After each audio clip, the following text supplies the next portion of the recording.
بسم اللہ الرحمن الرحیم۔ اسلام میں کچھ تحریریں ایسی ہیں، کچھ عبارتیں ایسی ہیں کہ جس میں بغیر وضو کے ہاتھ نہیں لگا سکتے، بغیر طہارت کے اس کو ٹچ نہیں کر سکتے ہیں۔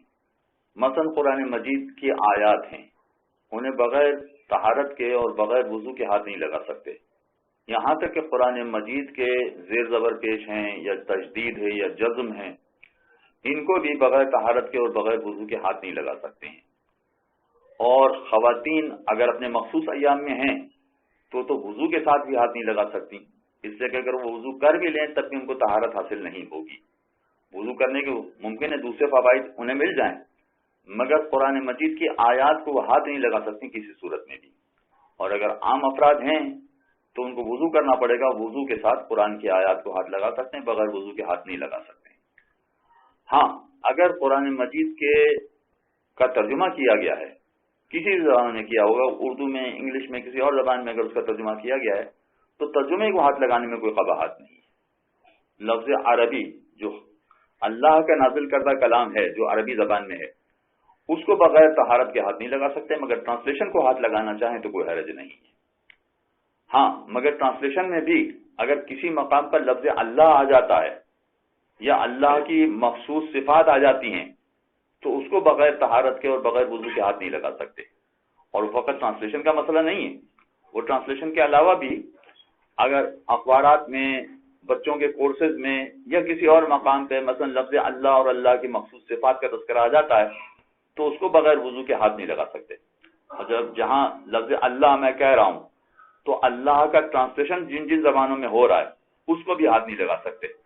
مثلا انگریزی زبان میں گاڈ کہا جا رہا ہے، فارسی زبان میں خدا کہا جا رہا ہے، تو اگر خدا لکھا ہوا ہے یا گاڈ لکھا ہوا ہے تو اس کو بھی بغیر وضو کے ہاتھ نہیں لگا سکتے ہیں۔ اور اسی طرح سے اللہ کی مخصوص صفات ہیں۔ اللہ کی مخصوص صفات کا مطلب رحمان ہے، رحیم ہے، اگر یہ کہیں کسی مقام پر لکھی ہوئی ہے تو ان کو بھی بغیر طہارت کے اور بغیر وضو کے اس کو ٹچ نہیں کیا جا سکتا ہے۔ البتہ اللہ کا نام اور اللہ کی مخصوص صفات کا نام اگر یہ کسی مقام پر لکھا ہوا ہے تو ایسی صورت میں احتیاط لازم ہے کہ بغیر طہارت کے اور بغیر وضو کے ہاتھ نہ لگایا جائے۔ چنانچہ اگر کسی کا نام عبد الرحمن ہے یا کسی کا نام عبداللہ ہے تو بغیر طہارت کے لفظ اللہ کو ہاتھ نہیں لگایا جائے گا۔ عبد کو ہاتھ لگا سکتے ہیں مگر اللہ کو ہاتھ نہیں لگا سکتے۔ عبد الرحمن میں عبد کو ہاتھ لگا سکتے ہیں مگر رحمان کو ہاتھ نہیں لگا سکتے۔ لہذا اللہ کی مخصوص صفات ہیں، اس کو بھی بغیر طہارت کے ہاتھ نہیں لگایا جا سکتا۔ مخصوص صفات کا مطلب کچھ صفات ایسی ہیں کہ جو اللہ کے لیے مخصوص نہیں ہیں، عام لوگوں کے لیے بھی استعمال ہوتی ہیں۔ مثلا رب ہے تو رب فقط اللہ کے لیے استعمال نہیں ہوتا، عام لوگوں کے لیے بھی عرب اس کو استعمال کرتے ہیں رب۔ چنانچہ رب کو اگر بغیر طہارت کے ہاتھ لگانا چاہیں تو کوئی قباحت نہیں۔ یہ وہ مقامات ہیں کہ جہاں اللہ کا نام یا اللہ کی مخصوص صفات کا تذکرہ ہے، وہ احتیاط لازم یا احتیاط واجب کے طور پر اسے ہاتھ نہیں لگا سکتے۔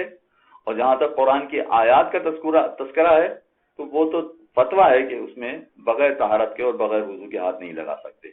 اور جیسا میں پہلے گزارش کر چکا ہوں کہ خواتین اپنے مخصوص ایام میں وضو کرنے کے بعد بھی، غسل کرنے کے بعد بھی، جمعے کا غسل کرنے کے بعد بھی، مثلا جمعے کا غسل کرنے کا ان کو فائدہ ہو سکتا ہے مگر اس کے باوجود طہارت حاصل نہیں ہو سکتی ان کو، لہذا وہ نہ اللہ کے نام کو اور صفات کو ہاتھ لگا سکتی ہیں احتیاط لازم کے طور پر، اور نہ ہی قرآن کی آیات کو ہاتھ لگا سکتی ہیں۔ البتہ اس کا یہ مطلب نہیں ہے کہ وہ قرآن نہیں پڑھ سکتی، نہیں، وہ قرآن پڑھ سکتی ہیں، قرآن پڑھنے میں کوئی قباحت نہیں ہے۔ صلی اللہ علی محمد اللہم صل علی محمد و آل محمد۔